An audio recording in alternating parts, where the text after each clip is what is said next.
नमस्कार, face to face देख रहे हैं आप। मैं हूं आपकी होस्ट सुखबीर सिमी और आज हमारे इस एपिसोड में हमारे साथ हैं एसपी यमुनानगर श्री राजेश कालिया जी। तो इनके कंधों पर यमुनानगर के लॉ एंड ऑर्डर को मेंटेन करने की जिम्मेदारी है। आइए आज इनसे जानेंगे कि किस तरह से ये पूरे डिस्ट्रिक्ट का लॉ एंड ऑर्डर मेंटेन कर रहे हैं और कोशिश करेंगे इनकी पर्सनल लाइफ में झांकने की। राजेश जी, बहुत बहुत स्वागत है आपका फेस टू फेस में। तो सबसे पहले बात कह रहे हैं आपकी पर्सनल लाइफ के बारे में। पुलिस सर्विस ज्वाइन करने का आपने कब सोचा, किस तरह से ये थॉट आया और आपने परस्यू कैसे किया? देखिए, मुझे जो लगता है कि एक आपके अंदर एक इंस्टिंक्ट होती है, तो ऐसा ही मुझे कुछ मेरे अंदर मुझे लगा। इनफैक्ट जब मैंने आप कह सकते हैं +2 10+2 ऑनवर्ड्स, तब थोड़ा संभाल आती है, तो मुझे लगा कि मैं कुछ डायनामिक कुछ करना चाहिए। तो उसके अंदर मैंने अपना पढ़ाई का तरीका इस तरीके से बनाया। कुछ मुझे आउटडोर में ज़्यादा शौकीन हूँ मैं, आउटडोर्स के लिए। तो एक पुलिस जॉब देखते भी थे, मेरे फादर जुडिशरी में रहे हैं। फिर मैंने थोड़ा सा पुलिस से या पुलिस लाइफ से थोड़ा सा इंटरेक्शन रहा, तो देखा, बहुत कुछ देखा। तो एक ऐसे ही ख्याल आया कि मतलब पुलिस जॉब करना चाहिए। मतलब कोई प्रेशर नहीं था खुद नहीं, से आपने? कोई ऐसा प्रेशर नहीं था। मैंने LLB किया है। मेरे फादर ने मुझे बहुत कहा कि आप जुडिशियल सर्विसेज ज्वाइन कीजिए, बट मेरा इंटरेस्ट शुरू से ही पुलिस में था। तो हरियाणा की बात करें, हरियाणा के जो बच्चे हैं वो ऑलरेडी सिविल सर्विसेज में बहुत अच्छा प्रदर्शन कर रहे हैं। तो आपसे कुछ इंस्पिरेशन स्टोरी क्या उन्हें मिल सकती है जो आपने अपने पूरे टेन्योर में अभी तक कुछ इंस्पिरेशनल आप बात कहना चाहें? इंस्पिरेशनल स्टोरी मतलब वो मैं आपको बता सकता हूँ बिफोर जॉइनिंग द फोर्स या बिफोर द सर्विस। आपको एक वाक़या बताऊँगा केवल, जो मैंने अपने आप को मतलब देखा और महसूस किया कि जब मैं दिल्ली पढ़ता था, 2099 की बात है। LLB ज्वाइन किया मैंने दिल्ली यूनिवर्सिटी में, कैंपस लॉ सेंटर। दिल्ली आप जानते ही हैं किस प्रकार का माहौल है। उस टाइम तो मेट्रो भी नहीं थी, DTC बसें, गर्मी का माहौल, किसी प्रकार की सुविधा नहीं। कुछ इस प्रकार से मेरी कभी इंटेंशन नहीं रही कि मैं मोटरसाइकिल मांगूं फादर से या कार मांगूं या कुछ कंफर्ट मांगूं। तो कोचिंग भी लेता था, लॉ करता था, साथ में कोचिंग भी लेता था सिविल सर्विसेज की। बसों में धक्के खाते थे, बसों में आना जाना, DTC की बसों में, भरी गर्मी में, दोपहर में, भीड़ भाड़ में खूब ट्रैवल किया। दिल्ली में कई जगह गए। उसके बाद जब मैंने सर्विस ज्वाइन की तो around 2009-10 I was ADC to governor Haryana.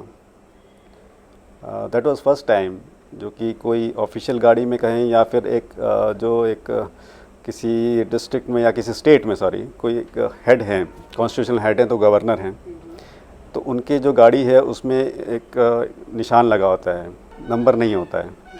तो उस गाड़ी में बैठ के एज ADC गवर्नर साहब के साथ चलते थे। तो मुझे एक बड़ा ख्याल आया, एक दिन मैं ऐसी गाड़ी में बैठा था जैसे गवर्नर साहब के साथ, तो मुझे ये ख्याल आया कि यही वो सड़कें हैं जिन पे हम धक्के खाते थे या बसों में घूमते थे, पसीने में, गर्मी में, कपड़ों का बुरा हाल, शक्ल का बुरा हाल, और उन्हीं सड़कों पे मैं अब शेर लगी हुई गाड़ी पे घूम रहा हूँ। तो ये एक मुझे बहुत अच्छा लगा। उस चीज़ से मैंने अपने आप को जब मैंने इंट्रोस्पेक्ट किया तो मुझे ये लगा कि शायद मैंने कुछ मेहनत की होगी, मैंने पढ़ाई करी, मेहनत करी, किसी तरीके से मैं किसी और ऐसे किसी लालच में कहें या जैसे आप कंफर्ट कुछ नहीं लिया। तो मुझे लगा, उस टाइम मुझे महसूस हुआ कि कुछ इस तरीके से मैंने जो एक त्याग भी किया है, तो शायद वो हार्ड वर्क और वो स्ट्रगल है that has paid you back. You felt like बहुत इंस्पायरिंग स्टोरी थी। मुझे लगता है आजकल के जो बच्चे हैं generally they go for bikes and cars की, स्कूल से निकलते, कॉलेज से निकलते सब मिल जाए। तो ये एक बहुत इंस्पिरेशनल स्टोरी है। आप राजेश जी से बहुत अच्छी सीख ले सकते हैं कि किस तरह से आप हार्ड वर्क करें, स्ट्रगल करें, दैट विल डेफिनेटली पे यू बैक। तो आपकी पर्सनल लाइफ के बारे में बात हो रही है, और इसके अलावा आपकी क्या क्या हॉबीज़ हैं, आप बेसिक शौक क्या रखते हैं?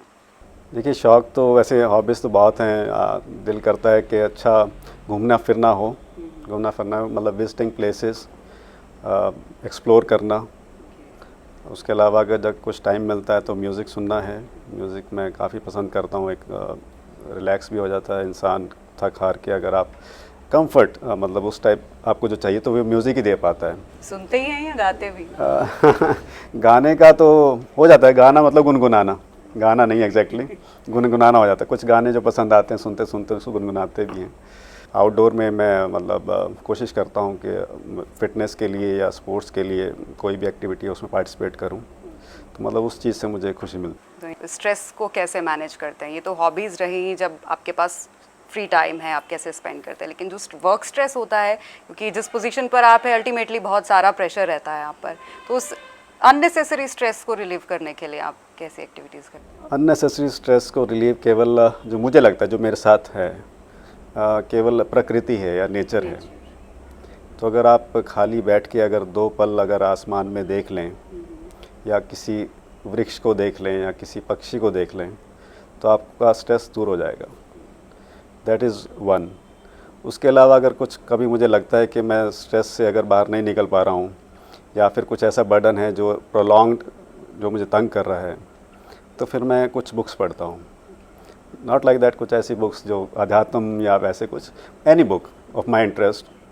तो उससे जो मुझे लगता है कि मैं अपनी लाइफ से निकल के किसी दूसरी लाइफ में हूँ, तो उससे बुक्स पढ़ के थोड़ा सा एक डाइवर्जन हो जाता है थोड़ा सा।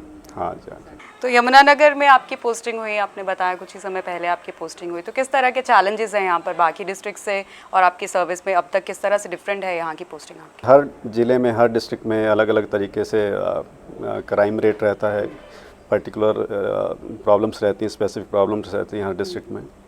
तो क्योंकि ये ज़िला जो यमुनानगर ज़िला है, ये एक बॉर्डरिंग डिस्ट्रिक्ट है, बॉर्डर शेयर करते हैं उत्तर प्रदेश के साथ, हिमाचल के साथ, कुछ थोड़ा सा हमारा उत्तराखंड के साथ भी है, अदर डिस्ट्रिक्ट्स ऑफ हरियाणा।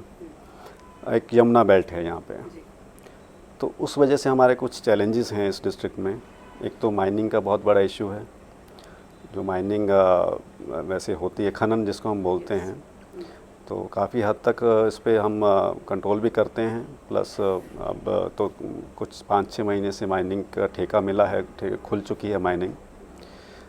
जो मैंने जिक्र किया बाउंड्री शेयर करने वाला, उस वजह से हमें काफ़ी समस्या रहती है। क्राइम ज़्यादा सेंसिटिव एरिया हो जाता है, ज़्यादा सेंसिटिव हो जाता है। क्राइम करके क्रिमिनल्स इधर उधर हाँ, दूसरे बॉर्डर्स क्रॉस कर क्राइम जाते करके क्रिमिनल एस्केप कर जाता है, हमें ज़्यादा मेहनत करनी पड़ती है। इंटर डिस्ट्रिक्ट जो हमें चैलेंजेस रहते हैं उसके लिए ज़्यादा ध्यान देना पड़ता है, और हर प्रकार का क्राइम रहता है। अब हमने देखा कि यहाँ पे इस डिस्ट्रिक्ट में मैं 5.5 महीने हो गए, उसमें मैंने देखा कि मतलब टेक एनी क्राइम जो यहाँ पे है, तो वो किसी तरीके से बॉर्डरिंग डिस्ट्रिक्ट या नेबरिंग स्टेट से रिलेटेड है। हमारा जो क्रिमिनल है वो बॉर्डरिंग स्टेट से रिलेटेड तो उस वजह से भी क्राइम ग्राफ बढ़ा हुआ है। उस वजह से भी क्राइम ग्राफ है यहाँ पे।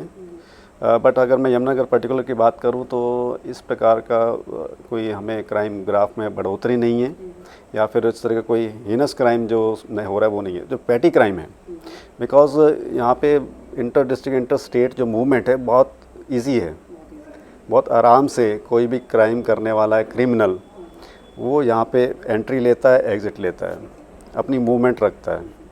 चाहे वो हम मेंशन करें आर्म्स एक्ट का जैसे वेपन्स, चाहे हम मेंशन करें एनडीपीएस का ड्रग्स एंड अदर थिंग्स, चाहे हम मेंशन करें किसी प्रकार से और कोई एक्टिविटी क्रिमिनल एक्टिविटी का, तो बड़ी आसानी से वो हो जाता है यहाँ पे पैटी क्राइम जो है, जो कि कुछ शेप इस प्रकार से ले लेता है जिसकी वजह से कई बार समस्या आ जाती है। इसको रोकने के लिए बॉर्डर सेंसिटिव एरिया पर कुछ स्पेशल चेकअप्स या चेकिंग लगाए? वैसे तो ये हर ज़िले में एक सिटी सीलिंग प्लान होता है जो पुलिस की कार्रवाई है, तो इसी प्रकार से यमुनानगर में हमने एक सिटी सील प्लान बनाया हुआ है। तो सिटी सील का मतलब ये है कि हमें सब वो entry exit points, escape routes, उनको आइडेंटिफाई करना है और उन पे हमने अपनी मैन पावर लगानी है इन event of any commission of the crime. तो किसी तरह की टेक्निकल मॉनिटरिंग भी हो रही? टेक्निकल मॉनिटरिंग ऑफ कोर्स है। जैसे हमारे कुछ यहाँ पे एग्ज़िट पॉइंट्स हैं या नाके हैं या फिर इंटर स्टेट बाउंड्रीज़ हैं, वहाँ पे हमने सीसीटीवी कैमरास लगाए हुए हैं, सर्वेलेंस है, वहाँ पे कैमरा सर्वेलेंस है। तो अभी यमुनानगर में बात करें, थाने और चौकियाँ हैं, क्या आप सेटिस्फाइड हैं जिस तरह का उनका इंफ्रास्ट्रक्चर और जिस तरह का उनकी वर्किंग है, या कुछ चेंजेस उनमें लाए जा रहे हैं? देखिए, मैं सेटिस्फाइड 50% हूँ। जैसे मैंने आते ही देखा यहाँ पे कुछ हमारे पुलिस स्टेशंस हैं जो कि रेंटेड अकोमोडेशन में चल रहे हैं, एंड रीज़न बीइंग के वो पुलिस स्टेशंस पुलिस पोस्ट से, पुलिस चौकी से पुलिस स्टेशन में कन्वर्ट हो गए, बट वहाँ पे जो बिल्डिंग नहीं है, आई मीन, और रेंटेड अकोमोडेशन में ही चल रहे हैं, क्योंकि कहीं पर 2 कमरे हैं, कहीं पर 3 कमरे हैं। We don't have, in some police stations we don't have even the main door, access control नहीं है। जो हमारे व्हीकल्स हैं, इंपाउंड जो करते हैं, ऐसे उनको में रखने का पब्लिक कैसे रिलाई करेगी अगर पुलिस स्टेशन का हाल ही ऐसा है तो? पुलिस की फंक्शनिंग पे डिपेंड करता है। अगर हमारे पास जो रिसोर्सेज अवेलेबल हैं, उन अवेलेबल रिसोर्सेज में ही अगर हम अपने मेहनत करें, काम करें, तो उससे हमें रिजल्ट्स मिल सकते हैं। तो ये जो एक उनके लिए हार्ड हो जाता है ना कि हमें फैसिलिटीज़ नहीं मिल रही तो हम किस तरह से पब्लिक की हेल्प करें। पुलिस ऑफिसर का जो कहते हैं ना, एक वो है, एक आपका एंड्योरेंस टेस्ट है कि आप डिफ़िकल्ट कंडीशंस में कैसे आप पब्लिक को हेल्प करते हैं। जी, तो इनको अपलिफ्ट करने के लिए कोई प्लान नहीं है? नहीं, बिल्कुल है जी, बिल्कुल है। क्योंकि सारी मदद हमें पुलिस हेडक्वार्टर से मिलती है, तो पुलिस हेडक्वार्टर से हम समय रहते मांगते रहते हैं, हम उनसे रिक्वेस्ट करते हैं कि हमें व्हीकल्स दें, पुलिस स्टेशंस दें। नए पुलिस स्टेशंस की हम रिक्वेस्ट भेजते हैं, पुलिस पोस्ट की रिक्वेस्ट भेजते हैं। तो बाकायदा हमने इस केस में, जैसे मैंने आपको बताया था, यमुनानगर में हमने भेज रखा है। मित्र कक्ष बनाए गए हैं, उनका किस तरह सा रिस्पॉन्स आ रहा है और कैसी भूमिका उनकी रहे? हम हर पुलिस स्टेशन में, ये तो स्टेट वाइड प्रोग्राम है और इम्प्लीमेंट हो चुका है, हर पुलिस स्टेशन में फ्री रजिस्ट्रेशन डेस्क बन चुके हैं, जिसमें हम बेसिकली सरकार की जो इसमें मंशा रही है कि जो कुछ जो बेरोज़गार नौजवान हैं उनको रोज़गार मिले, तो हमने उनको सक्षम युवा का नाम दिया है, क्योंकि वो सक्षम हैं बट किसी वजह से उनको रोज़गार नहीं मिल पाया। तो उनको इस प्रकार से रोज़गार देने के लिए, प्लस पुलिस प्रणाली में थोड़ा सा पारदर्शिता लाने के लिए भी, और काम करने की या काम की जो एफिशिएंसी है उसको बढ़ाने के लिए प्रोसेस भी ईजी हो जाएगा। जिस प्रकार से हम आजकल मानते हैं कि पुलिस स्टेशन में जाने के लिए पब्लिक को थोड़ा भय लगता है, बहुत ज़्यादा भय लगता या फिर नहीं, आजकल ऐसा नहीं है बहुत ज़्यादा नहीं है आजकल, किसी प्रकार का भय नहीं है। बट ये है कि कई बार कि कुछ लोग ऐसे होते हैं, कुछ तबका ऐसा होता है, कुछ सोसाइटी ऐसी होती है, कुछ एरियाज़ ऐसे होते हैं जहाँ पे या तो उनको पुलिस प्रणाली का, पुलिस सिस्टम का पता नहीं है। अगर मुझे कंप्लेंट देनी है तो मुझे ये नहीं पता है कि मुझे पुलिस स्टेशन में कौन मिलेगा जिसको मैंने कंप्लेंट देनी है, या फिर मुझे कौन सी जगह जाना है पुलिस स्टेशन में। अगर आप यहाँ पे आते हैं एक जगह पे प्रीमाइसेस में, आपको ये नहीं पता है कि मुझे ए रूम में जाना है, बी रूम में जाना है, सी रूम में जाना है। तो वो जो फ्री रजिस्ट्रेशन डेस्क है, वो बिल्कुल हमने थाने की जो इंटरनल बाउंड्री वो है, जो बिल्डिंग की जो एंट्रेंस है उसके ऊपर बनाया हुआ है। तो जैसे ही आप कोई भी कंप्लेंट एंटर करेगा तो वहाँ पे एक सक्षम युवा बैठा है कंप्यूटर लेके, वो आपकी कंप्लेंट रजिस्टर करेगा और आपको सुझाव देगा कि अच्छा ये कंप्लेंट है, आपकी रजिस्टर कर लिए, आपकी आईडी बन गई है और आपको नंबर मिल गया है और आपकी समस्या यहाँ ऐसे हल हो जाएगी। यहाँ पर एक छोटे से ब्रेक के लिए रुक रहे हैं, आप बने रहिए हमारे साथ। दुख भरे दिन बीते रे भैया, अब सुख आयो रे। छोड़ दो आचल, जमाना क्या कहेगा, आएगा आएगा। ये इश्क इश्क है, इश्क इश्क, ये इश्क इश्क है, इश्क जिंदगी प्यार की 2-4 घड़ी। Watch the magical golden era of Indian magnum opus only on City Gold. भैया, अब सुख आयो रे। रंग जीवन में नया लायो। Welcome after the break friends. तो हमारे साथ आज के एपिसोड में है एसपी यमुनानगर श्री राजेश कालिया जी। तो राजेश जी, आप बता रहे थे कि मित्र कक्ष बनाए गए हैं, कंप्लेंट तो रजिस्टर करवा दी कंप्लेनेंट ने, तो उसका एक्शन टाइम देखा जाए तो वो कितना है, कितनी देर में उस कंप्लेंट का समाधान किया जाना चाहिए और कितनी देर में होता है? देखिए, ये भी एक मॉनिटरिंग प्रोसेस है, ये भी एक प्रणाली है जो डिवाइस की गई है, और हायरार्की में भी कह सकते हैं, या किसी प्रकार से कंप्लेंट्स का आना और उनका डिस्पोजल, उनकी मॉनिटरिंग होती है। कंप्लेनेंट की सेटिस्फेक्शन किस प्रकार से होनी चाहिए, हो सकता है किसी कंप्लेंट में कुछ समय रहते आप, अगर आपके हिसाब से 2 दिन भी लगते हैं तो 2 दिन में ही कंप्लेंट का निपटारा हो जाना चाहिए। कुछ अगर हमें एक्सटर्नल एजेंसीज से हेल्प की ज़रूरत पड़ती है, कुछ रिकॉर्ड लेने की ज़रूरत पड़ती है, या कोई और ऐसे एक्सट्रेनियस कारणस रहते हैं, तो उसकी वजह से हो सकता है कंप्लेंट में समय भी लग जाता है। But quick disposal of the complaint और कंप्लेंट की सेटिस्फेक्शन उसके लिए तो हम काम करते हैं। तुरंत ही आप एक्शन पे लग जाते हैं कि जितनी जल्दी हो सके उसका निपटारा कर दिया जाए। तो मित्र कक्ष में जो है आपका ऑनलाइन रजिस्टर होती है कंप्लेंट और फिर जो है उसका समाधान निकाला जाता है। इसी तरह से जो लोग पुलिस स्टेशन आ नहीं पाते उनके लिए भी कुछ ऑनलाइन कंप्लेंट रजिस्टर करने का बिल्कुल प्रावधान? रहता है। जैसे हरियाणा पुलिस का एक हर समय पोर्टल है, जी। ऑनलाइन सर्विसेज हैं उसमें, तो उसमें कोई भी किसी प्रकार की कंप्लेंट है वो दर्ज करा सकते हैं। या फिर सिटीज़न के लिए सर्विसेज हैं, किसी ने पासपोर्ट वेरिफिकेशन है और कोई ऐसी चीज़ें हैं, तो उसके लिए ऑनलाइन भी आप जाके आप अपना समस्या भी बता सकते हैं, प्लस आपका और कार्रवाई भी कर सकते हैं। जी बिल्कुल। पुलिस और पब्लिक के बीच में जो कनेक्शन है वो बहुत ज़्यादा अच्छा नहीं है हमारी सोसाइटी में, कि जनरली जो पब्लिक है वो पुलिस से हमेशा डरती है और दूर भागने की कोशिश करती है, और यही लोग प्रेफर करते हैं कि पुलिस स्टेशन में ना ही जाना पड़े या किसी पुलिस वाले से वास्ता ना पड़े। तो इसको चेंज करने के लिए, माइंडसेट चेंज करने के लिए क्या ज़रूरी है, किस तरह से पब्लिक के बीच में अपनी जो है छवि ठीक की जाए? कुछ लोग अगर पुलिस के पास आने से डरते हैं तो हो सकता है कि कुछ समस्या ऐसी है जो उनके द्वारा क्रिएट की गई है, या ड्रॉबैक्स अगर कुछ ऐसी भी हो सकती है जो उनके साथ समस्या हुई है। तो आप नॉर्मल लाइफ में मान के चलें कि हम इवन तो डॉक्टर के पास जाने से भी डरते हैं कि पता नहीं क्या बीमारी होगी और क्या इलाज करना पड़ेगा उसका। तो यही पुलिस के साथ समस्या है। एक पुलिस का जो फेस है, पुलिस का जो एक आप कह सकते हैं एक पब्लिक फिगर है, वो इस प्रकार का है कि आपका जो आपकी जो डीलिंग है वो क्राइम से ही है, क्रिमिनल से ही है।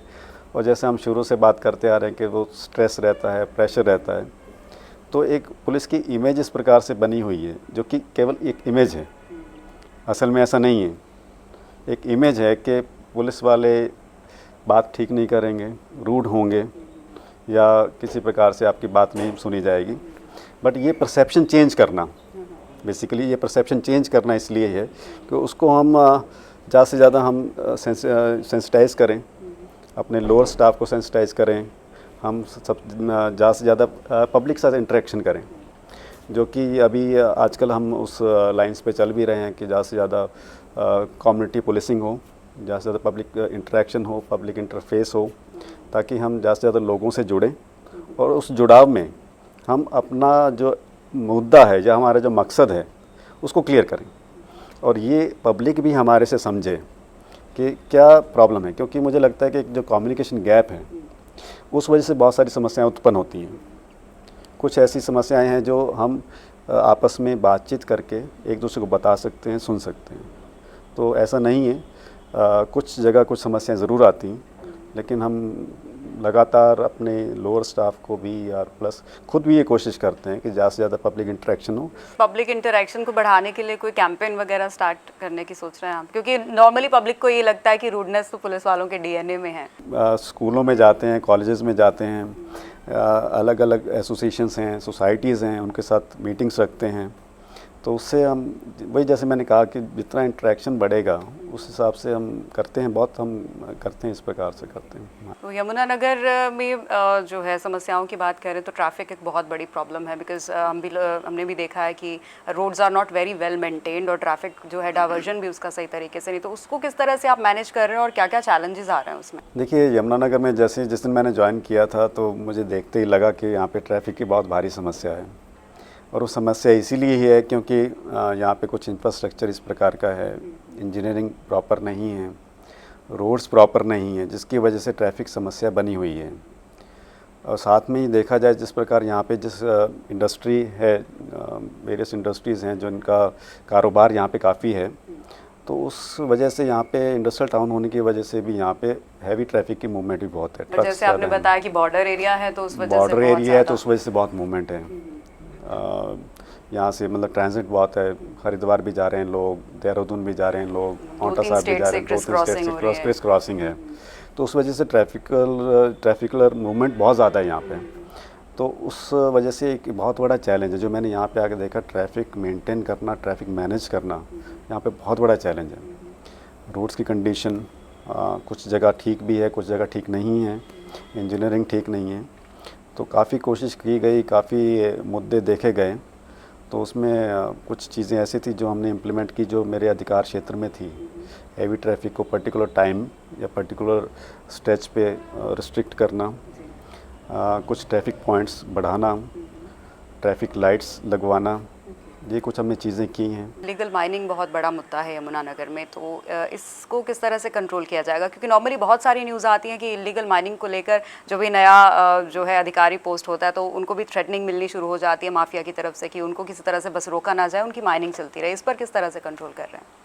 देखिए, इस पे तो मेरा बिल्कुल ही आपसे डिफरेंस ऑफ ओपिनियन है। मतलब किसी प्रकार का यहाँ माफिया नहीं है या किसी प्रकार की कोई धमकी नहीं है या किसी प्रकार का कोई दबाव नहीं है। ये हो सकता है कुछ समय पहले तक रहा होगा जब ये माइनिंग टोटली बैन थी यहाँ पे, बट अभी कई एरियाज़ में वेरियस जोन्स में माइनिंग खुल चुकी है। गवर्नमेंट हाँ लाइसेंस दे के बाकायदा वहाँ पे माइनिंग के लाइसेंस मिले हैं, वहाँ पे माइनिंग हो रही है। इशू उठता है इलीगल माइनिंग का। Illegal mining in the sense कि आप जायज़ माइनिंग एरिया से हट के जिस एरिया में अलाउड नहीं है, लाइसेंस नहीं है, वहाँ पे आप इलीगल माइनिंग करते हैं। तो कई बार कुछ ऐसे एरियाज़ हुए हैं, कुछ ऐसे इंसिडेंट्स हुए हैं जिसमें इलीगल माइनिंग की हमें शिकायत आती है। हमारे को वीडियो इनपुट्स भी आते हैं, हमारे को वैसी इन्फॉर्मेशन भी आती है, तो इस पे हम कार्रवाई भी करते हैं। माइनिंग विभाग अलग से बना हुआ है, पुलिस डिपार्टमेंट है, पुलिस डिपार्टमेंट के हमने अलग से नाकाबंदी या अलग से हमारी पेट्रोलिंग, पुलिस एक इंस्पेक्टर के अंदर टीम बनी हुई है एंटी इलीगल माइनिंग स्क्वाड। तो वो स्क्वाड जो है, वो टीम जो है बाकायदा उन एरियाज़ में, उन जोन्स में राउंड लगाती है टाइम बाई टाइम, सुबह दोपहर शाम, कि इलीगल माइनिंग ना हो। तो कुछ अन्य प्रभाव हैं जिसकी वजह से ये इलीगल माइनिंग में हाल फिलहाल में रोक भी बहुत आई है, क्योंकि जैसे मैंने पहले बताया था कि यूपी बॉर्डर है, तो यूपी बॉर्डर की वजह से भी हमें कुछ दिक्कतें आती थी। कुछ इलीगल माइनिंग करने वाले लोग लोकल भी थे और सिंडिकेट भी थे, तो वो लोग इलीगल माइनिंग करके बॉर्डर क्रॉस कर जाते थे या फिर उस एरिया में करते थे। तो इलीगल माइनिंग की समस्या है, बाकायदा उसको टैकल किया जा रहा है, बट इतनी बड़ी समस्या अब नहीं रही है जो कभी हुआ करती थी। यमुनानगर में बहुत सारे बड़े बड़े कॉलेजेस हैं और दूर दूर से बच्चे आते हैं पढ़ने के लिए, और देखा जाए तो ट्रैफिक की अगर बात करें, बच्चे फिर बाइक्स और कार्स लेकर जनरली आते हैं, तो उनको किस तरह से नियंत्रण में रखा जाए, उनको कैसे समझाया जा रहा है कि वो रोड रूल्स जो है फॉलो करें? देखिए, ये भी एक ऐसा इशू है जो कि ऑफ कोर्स कम्युनिकेशन से सॉर्ट आउट होगा। तो इसके लिए हमने हमारे एक महिला अधिकारी भी हैं, डीएसपी हैं, जो कि ट्रैफिक को ही देख रही हैं। तो उनको हमने डिटेल किया है, तो उनको हमने टास्किंग करी है कि आप चाहे उसमें मेरी मदद की ज़रूरत हो, मैं भी कुछ स्कूल कॉलेजेस में गया हूँ, हमने भी उन स्टूडेंट से उस स्टूडेंट्स के स्टेटा से इंटरेक्ट किया है जो कि इस तरीके से चलते हैं। जैसे अभी बात हम कर रहे थे कि यंग एज में हमें मोटरसाइकिल, स्कूटर मिल जाती है, कार मिल जाती है, तो हम हर जगह उसको घुमाते हैं, स्कूल भी लेके जाते हैं। तो उससे हमारा डबल पर्पस सॉल्व होता है। स्कूल में जाने से हम स्टूडेंट को भी, वायलेटर को भी मिल लेते हैं, और जो एनफोर्स करना चाहता है उसको भी मिल लेते हैं। लाइक स्कूल्स, जो स्कूल अथॉरिटी है उसको हम ये बताते हैं कि ये गलत है, आप इसको रोकिए, प्रिवेंट कीजिए, बच्चों को समझाएं कि आप बाइक ना लेके आएँ, उनकी बाइक्स ना स्कूल में आने दें। और अगेन वही चीज़, एनफोर्समेंट, तो हमें चालान भी करने पड़ते हैं। पीछे हमने बहुत सारे ऐसे जो नाबालिग जो कि लाइसेंस नहीं होगा उनके पास, उनको हमने चालान किया है, और उनके पेरेंट्स को भी चालान किया है, जो कि मोटर व्हीकल एक्ट में प्रावधान है, ताकि जो पेरेंट्स हैं उनको पता लगना चाहिए कि आप जो है अपने बच्चों को समझाएं ताकि वो वायलेशन ना करें। तो क्राइम अगेंस्ट वुमेन की अगर हम लोग बात करें तो हरियाणा में जनरली बहुत सारे ऐसे स्टेप्स लिए जा रहे हैं प्रशासन की तरफ से, जिससे कि महिलाओं के अगेंस्ट जो क्राइम हो रहा है उस पर रोक लगाई जा सके। तो आपकी तरफ से क्या पहल की गई? रोज़ाना आप सुनते भी होंगे, पढ़ते देखते होंगे कि किसी प्रकार से अपराध हो रहे हैं, महिलाओं के साथ हो रहे हैं, चाहे वो किसी भी एज ग्रुप से बिलोंग करती हो, रहती है वो। इसके लिए हमारा प्रशासन बिल्कुल सख्त है। हमने सख्त हिदायत दे रखी है, कोई भी महिला के विरुद्ध अपराध होता है तो उसकी तुरंत से तुरंत कार्रवाई की जाए, अच्छी कार्रवाई की जाए। महिला को सक्षम बनाना, यही एक जानकारी देना, अवेयर करना और उनको फिर सक्षम बनाना। अगर ये चीज़ अगर हम सोसाइटी में ला पाएँ तो इसकी वजह से महिलाओं के विरुद्ध जो अपराध हैं उसमें काफ़ी कमी आ सकती है। केवल एक यही मुद्दा रहता है कि एक यही भय रहता है कि महिलाएं अबला हैं, अपनी रक्षा नहीं कर पाती हैं, या कमज़ोर हैं या उनको ज्ञान नहीं है कि उनको किस प्रकार से अपनी रिड्रेसल करना है कोई ग्रीवेंस का, या फिर अपनी समस्या को कैसे प्रोजेक्ट करना है। तो महिला हेल्पलाइन 1091 जो है महिला हेल्पलाइन शुरू की गई है, काफ़ी समय हो गया है उसको। महिला हेल्पलाइन है, किसी प्रकार की कंप्लेंट महिला की हो, चाहे वो डोमेस्टिक वायलेंस से हो, छेड़छाड़ से हो या अन्य किसी प्रकार समस्या हो, तो 1091 पे आप कोई भी महिला कंप्लेंट कर सकती है। महिला को सक्षम बनाना, तो उस प्रकार से हमने अभी हाल फिलहाल में ही हफ्ता पहले पीछे हमने अपने महिला पुलिस स्टेशन में ही हमने एक प्रोग्राम चलाया था, एक आपको मार्शल आर्ट्स की जानकारी देने का।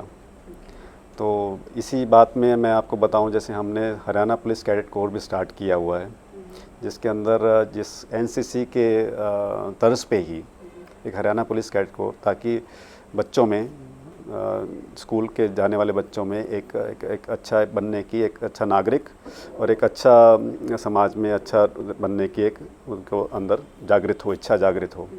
तो उस प्रोग्राम में जब मैं बात कर रहा था महिला पुलिस स्टेशन में, तो हमने कुछ 40-50 स्कूल की बच्चियां और हमारी महिला पुलिस कांस्टेबल्स, उनको हमने वहाँ पे मार्शल आर्ट्स की ट्रेनिंग प्रोग्राम स्टार्ट कराया, ताकि और उनके अंदर एक जज्बा पैदा किया कि आप ऐसे अपने आप को कमज़ोर ना समझें, सक्षम समझें, और इससे आपको अपने अंदर उनके अंदर एक हिम्मत आए। और आगे हम ये प्रोग्राम चलाएंगे, जो ये लोग आगे अभी ट्रेन होंगे, ये आगे चल के दूसरों को ट्रेन करेंगे। तो इस तरीके से हम इसको ज़्यादा से ज़्यादा बढ़ा के अलग अलग स्कूल्स में, कॉलेजेस में लेके जाएंगे, ताकि महिलाओं के अंदर से डर भय ख़त्म हो। क्योंकि छेड़छाड़ अगर आपके साथ कहीं पर भी होती है, किस जगह पे भी होती है, तो वो छेड़छाड़ जो है दो लोगों के बीच में है। उस छेड़छाड़ को रोकने के लिए आप इमीडिएट आपको मदद की आवश्यकता है, और इमीडिएट हेल्प मिलना आसान नहीं है, नेक्स्ट इम्पॉसिबल है। तो वो अपनी मदद आप खुद ही कर पाते हैं। तो हमने ये प्रोग्राम शुरू किया है, मार्शल आर्ट्स की ट्रेनिंग देनी शुरू की है। जाते जाते आप यमुनानगर के लोगों को क्या मैसेज देना चाहेंगे? आपको अधिकार तो आपको मालूम है, आपको जो कर्तव्य हैं उसको भी समझना चाहिए, किस प्रकार से हमें सोसाइटी में मूव करना है, समाज की बेहतरी के लिए किस प्रकार से हम अपना इंडिविजुअल योगदान दे सकते हैं, ताकि समाज में किसी प्रकार का क्राइम ना हो, या हमारी जो क्रिमिनल एक्टिविटीज़ हैं उस पर हम कैसे अंकुश लगा पाएँ। ये केवल पुलिस का एक कार्यप्रणाली तो रहती है, अगर हमें पब्लिक से, अगर जनता जनार्दन से, सिटीज़न से अगर हेल्प मिलती है, तो हम बखूबी क्राइम को कम कर पाएंगे और क्राइम को रोक भी पाएंगे। हमें अपनी ज़िम्मेदारी समझनी चाहिए, चाहे वो किसी भी फील्ड में हो, चाहे वो सड़क पे चलते हुए हो, चाहे घर में हो, चाहे कहीं पर भी हो, किसी भी क्षेत्र में हो, हम अपनी ज़िम्मेदारी समझें, एक अच्छे नागरिक बने, पुलिस का, प्रशासन का सहयोग करें, और किसी भी गलत या इलीगल एक्टिविटी में ना पड़ के एक समाज को एक अच्छी जगह बनाएं। जी बिल्कुल, एक रिस्पॉन्सिबल सिटीज़न की तरह जो है वो सारी सोसाइटी को हमारा भी दायित्व बनता है अपलिफ्ट करने का, और पुलिस के साथ साथ मिलके चलने का, हेल्प करने का पुलिस की। तो बहुत अच्छा मैसेज राजेश जी आपने दिया, और बहुत बहुत शुक्रिया हमारे इस एपिसोड में शिरकत करने के लिए। तो आज के फेस टू फेस के एपिसोड में मेरे साथ फिलहाल इतना ही, अभी दीजिए इजाज़त, नमस्कार।